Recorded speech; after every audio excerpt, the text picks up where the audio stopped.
With this episode of Attack on Titan, I realized something. Season 2 of Attack on Titan made a statement.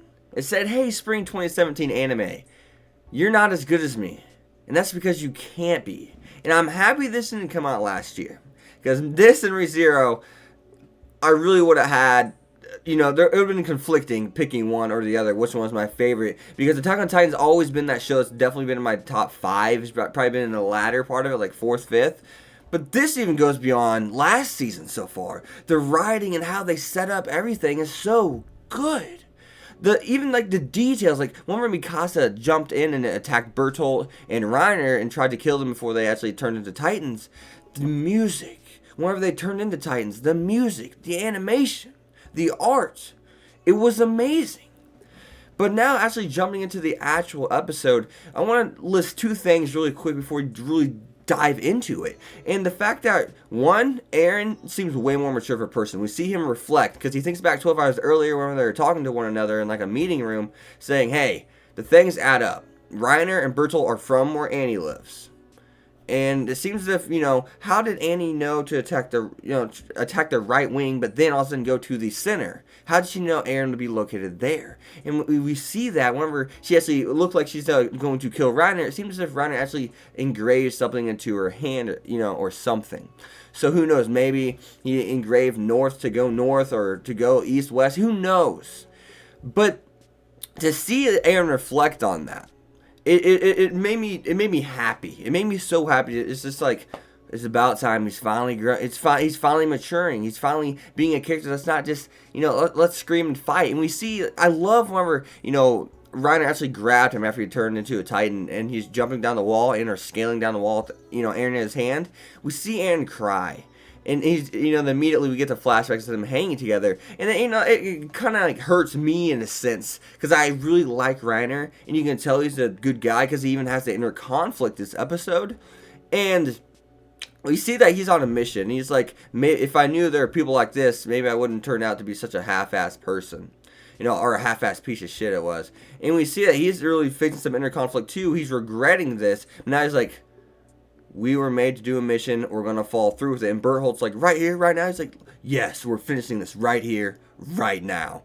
And it really makes me want to know more. Who is he working for? What is it about the place in which he resides in, or came from, I should say?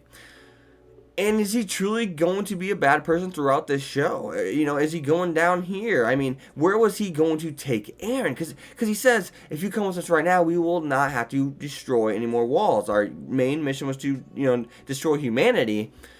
But if you come with us, we won't have to do this anymore. So what is something special about Eren? I mean, of course, Eren knows nothing about his Titan self, but is there something special about him? I was actually talking to my brother, and he said maybe they know something's up with Eren. Maybe they know he's a special kind of Titan, or shifter, per se. And I'm wondering, what is it? Why is Eren so important? It makes you wonder. But this also means that Bertholdt, being a Colossal Titan, which really smacked me in the damn face, I did not think he was, it means that he's not the big bad. Obviously, this 20-year-old kid ain't the big bad. Obviously, he came here when he was young and so supposed to complete this mission. And we can even tell by his emotion. He's kind of nervous and stuff. We can clearly tell he's not the main boss. He's deferring to Reiner. Are we doing this here and now? He's deferring to Reiner. So immediately that makes me wonder, who's pulling the strings? Is it the Beast Titan? It definitely does point to him. And on top of that, it's all right, if someone else is a shifter and they're the boss of, Reiner and Bertholdt, it makes you wonder, how strong is that person? If they can't even take down the Colossal Titan? I mean, I'm just thinking, how could Eren take down the Colossal Titan? How could they actually hurt a Titan of that size? The Colossal Titan is literally 3 times their size. How would they take something like that, of that mass, down? You know what I mean? Seriously, how would they do that?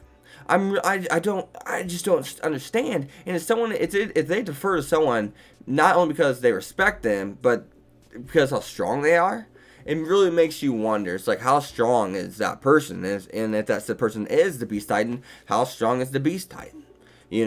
So, and they even grab Ymir after they transform, so there's something up. It doesn't seem as if Reiner knew that Ymir's a Titan, obviously, right? They definitely didn't know. So what's the whole situation there? But on top of all this, the music whenever Mikasa actually went to attack Reiner and Bertolt, man, that scene in general, that was some of the best. That was one of the best scenes in anime I've seen. I just thought it was done so well with the emotion, the music, and really how the characters were interacting. I mean, once again, man, I loved how Eren was so calm during this moment. Yeah, he's still distraught, didn't want to believe it, right? We see that. But, he just looks up at the sky. He's like, to think, all the thinking I did about this yesterday and all this kind of stuff. Just to see him be calm, be cool, collective, not be over dramatic, which he had every right to be over dramatic in this situation. But I just felt like it really made the scene work. And, everyone who says, he's just a kid that turns into Titan and is strong and was blessed, the shifting ability. He just runs around screaming, turns to a Titan, saying, I'm going to kill him, and yeah, but you can tell his character's definitely changed. Maybe that was because of the complaint, or some, people bashed on Eren's character. Maybe that's why the mangaka actually did that. So, the scene as a whole, you see that with it, they even cut off Reiner's hand and slit Bertolt's throat. Mikasa did. I mean, the face Mikasa had whenever she heard that they came out and said, I'm the armor and he's Colossal, is scary as hell. I mean, but Mikasa's scene was so badass, and Colossal Titan almost went down. Also, freaking Reiner saved his ass. So, but it seems as if Reiner may even be stronger than freaking, Bertolt. I don't know. Who knows, right? But, whew. That was a good episode, man.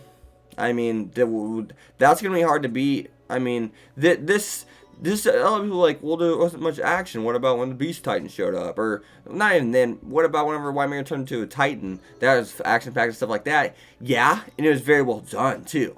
But Reiner's a character we've grown to know way more, way more. Like, outside of Armin, Mikasa, Reiner is essentially, yeah, no doubt, Reiner is like these probably like, he's the closest thing to a main cast member, I would say, out of all the other characters outside of Eren, Mikasa, and Armin. Once again. And, outside, the one character that has, like, the grayish hair, then he has, like, the whitish hair. We haven't seen him. He wanted to work close to the palace because he didn't want to, he wanted to be on the inner wall, so he'd never have to worry about seeing a Titan again.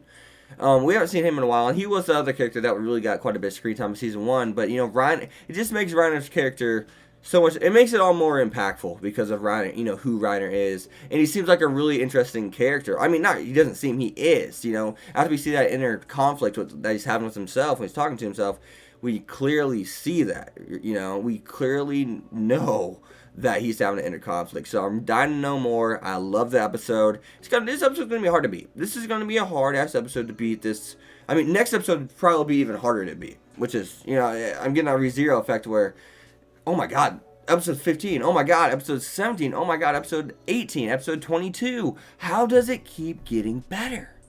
And that's what Attack on Titan's doing right now. So I'm really happy to see that. Oh my gosh. Great episode. 10 out of 10. No, fucking 12 out of 10. As always, guys, you've been Hex. Be sure to leave a like, comment, subscribe. Follow me on Twitter, X25. I'll see you guys next time. Peace. Thanks for watching, guys.